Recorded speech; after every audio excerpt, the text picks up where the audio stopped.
Rachida nous a quittés dans la nuit du 11 au 12 septembre 2018, emporté dans son sommeil des suites d'une crise cardiaque. Qui est Rachida? Tout commence le 18 septembre 1958 à Sig, une petite ville de l'ouest algérien, dans la wilaya de Mascara. Son père est originaire de Sidi Aïch, dans la région de Bijaya, et sa mère est originaire de Mascara, Maaskar. En 1968, alors âgé de 11 ans, il déménage pour l'Alsace à Sainte-Marie-aux-Mines avec ses parents, puis vit quelque temps à l'Épange-sur-Vologne, dans les Vosges. Il fera ses études chez les sœurs, placé par sa famille au lycée Jeanne d'Arc de Bruyères. C'est là qu'il apprend vraiment à écrire l'arabe et parler l'arabe littéraire, notamment en écoutant des chansons d'Oum Kulthum.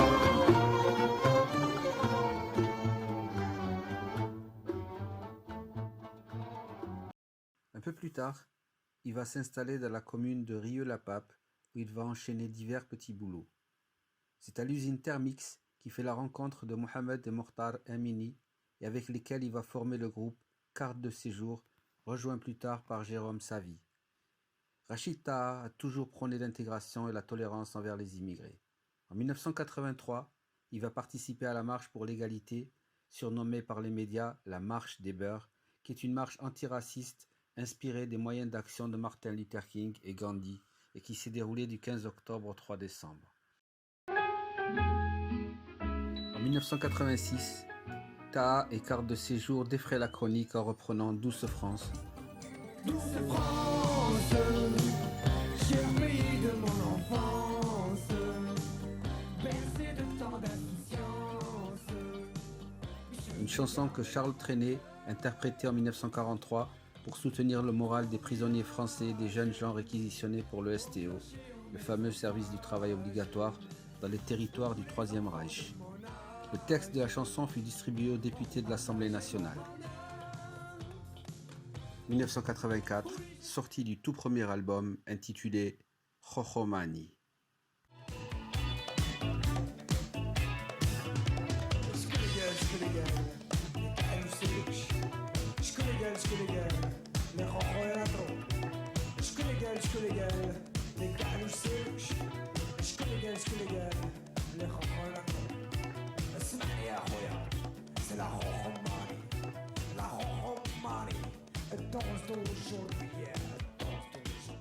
En 1989, le groupe se dissout et Rachid Taha entame une carrière solo. 1991, c'est la sortie de son premier album intitulé Barbès.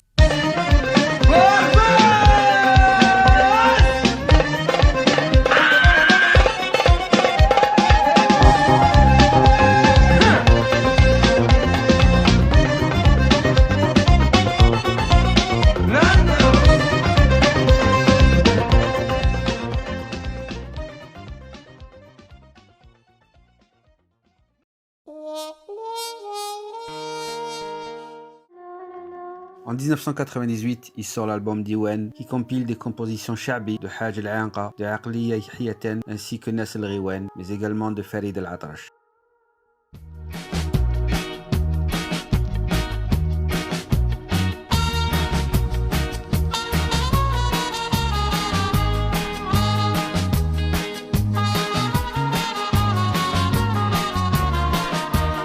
Mais surtout, la reprise de Dahman al-Harashi, يا الرايح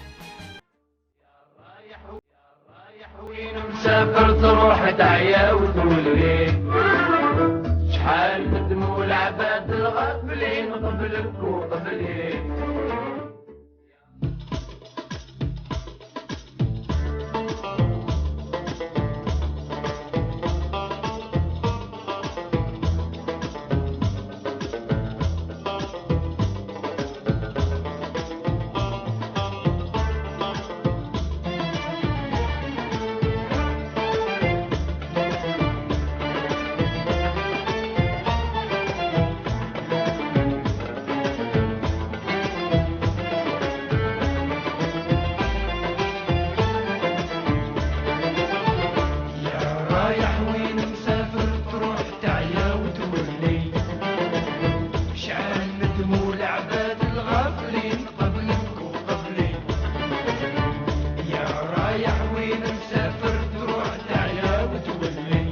novembre 1998, il sort l'album Live 1, 2, 3 Soleil en compagnie de Khaled et de Faudel, avec notamment le tube planétaire Abdelkader.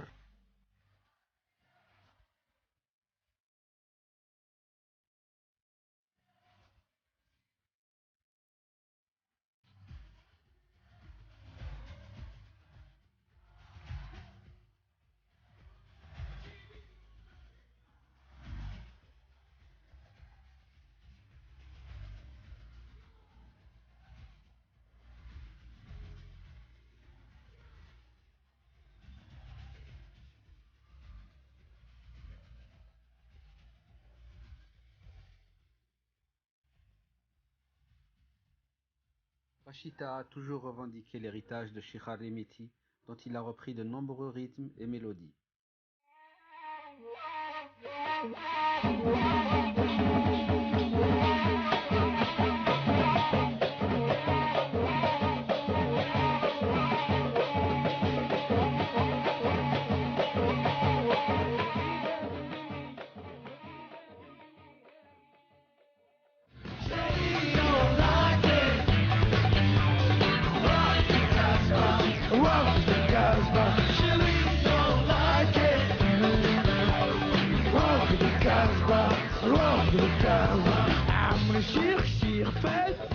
En 2004, la presse, tant en France qu'aux États-Unis, accueille très favorablement le nouvel album intitulé T'es qui toi, qui reprend notamment le tube rock de Rock the Casbah du groupe punk britannique The Clash, dont l'adaptation fut unanimement acclamée.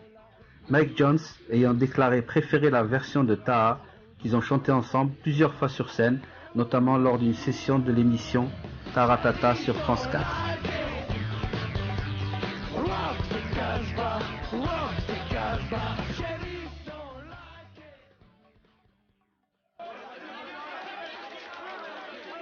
En 2008, Rachita interprète le rôle principal de Là où je pense, un court-métrage réalisé à l'occasion de la collection Écrire pour un chanteur lancée par Canal+. Cette même année, il collabore avec Rodolphe Burger pour le titre Arabe et Céder et publie son autobiographie Rock la Casbah aux éditions Flammarion.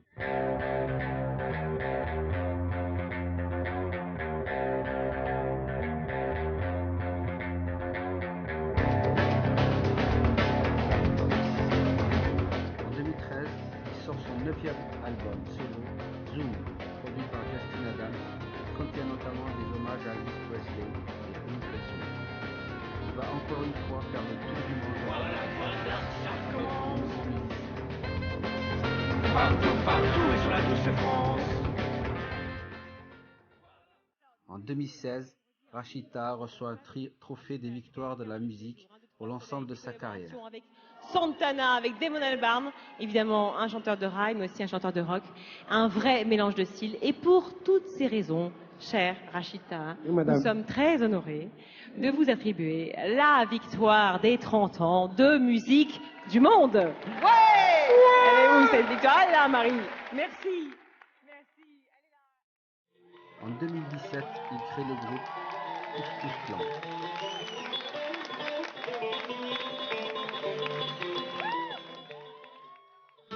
En 2018, il se produit à l'Institut du monde arabe à Paris pour donner un concert unique en hommage à Abdelrahman Rafi.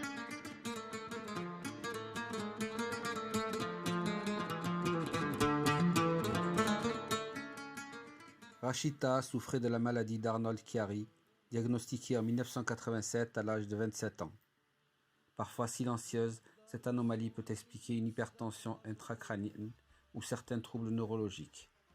Rachita déclara « J'en ai marre que les gens me prennent pour quelqu'un de bourré sur scène, alors que ce sont les symptômes de la maladie d'Arnold Chiari.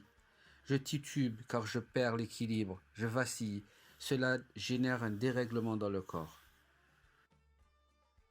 Il est enterré vendredi 14 septembre à Sig, en Algérie.